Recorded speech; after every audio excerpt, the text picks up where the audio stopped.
Iran और Israel के बीच चल रही जंग को अब पूरे 7 दिन हो चुके हैं। इस दौरान अमेरिका ने अब तक ऑफिशियली रूप से इस युद्ध में कोई सक्रिय भूमिका नहीं निभाई है। डोनाल्ड ट्रंप की ओर से लगातार इस बात के संकेत मिल रहे हैं कि यूएसए इस वॉर में अपनी इन्वॉल्वमेंट को डिले करता रहेगा। उनका मानना है कि शायद आने वाले 2 हफ्तों में हालात कुछ ऐसे बने कि कोई सुलह हो जाए या सीज फायर की संभावना पैदा हो। हालांकि जमीनी हालात कुछ और ही तस्वीर दिखा रहे हैं। कल इजराइल ने एक एनिमेशन वीडियो के जरिए दावा किया कि उन्होंने ईरान के अराक शहर में मौजूद एक न्यूक्लियर रिएक्टर को पूरी तरह तबाह कर दिया है। इजराइल का आरोप है कि उस रिएक्टर का एक ही मकसद था, न्यूक्लियर बम तैयार करना। इस कदम को लेकर दुनिया में काफी हलचल है और इसके तुरंत बाद यह खबरें भी सामने आईं कि ईरान में अचानक से कई भूकंप आ रहे हैं, लेकिन इनका असली कारण क्या है कोई ठीक से नहीं जानता। वहीं दूसरी तरफ ईरान भी लगातार इजराइल पर मिसाइल अटैक कर रहा है। हाल ही में एक बड़ा हमला इजराइल के एक हॉस्पिटल पर हुआ,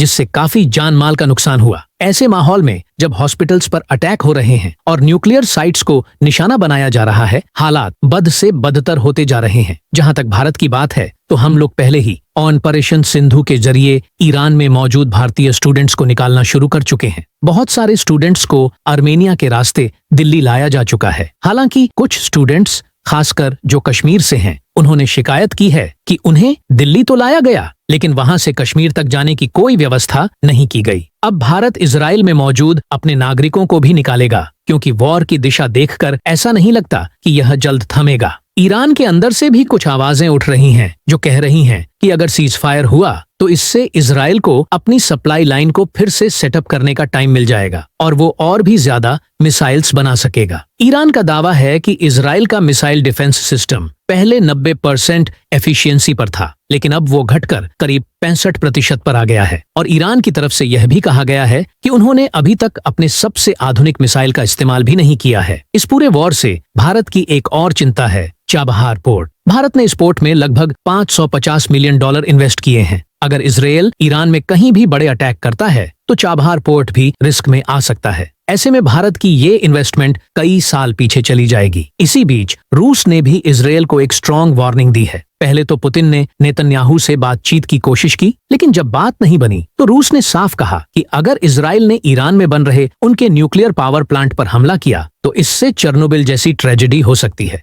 चेर्नोबिल यूक्रेन का वो इलाका है जहां यूएसएसआर के समय रेडिएशन लीक हुआ था और आज तक वो जगह इंसानों के रहने लायक नहीं बची है। रूस ने कहा है कि अगर ऐसा कुछ हुआ तो उसका असर पूरे एशिया पर पड़ेगा। कुछ रिपोर्ट तो ये भी कहती हैं कि भारत ने इजराइल को प्राइवेटली ये रिक्वेस्ट की है कि हाँ, ईरान ने भले ही हाइफा पोर्ट पर अटैक किया हो, जो आज अडानी ग्रुप के कंट्रोल में है, लेकिन चाबहार पोर्ट को किसी भी हाल में निशाना न बनाया जाए, क्योंकि ये भारत के लिए स्ट्रेटेजिकली और इकोनॉमिकली बेहद अहम है।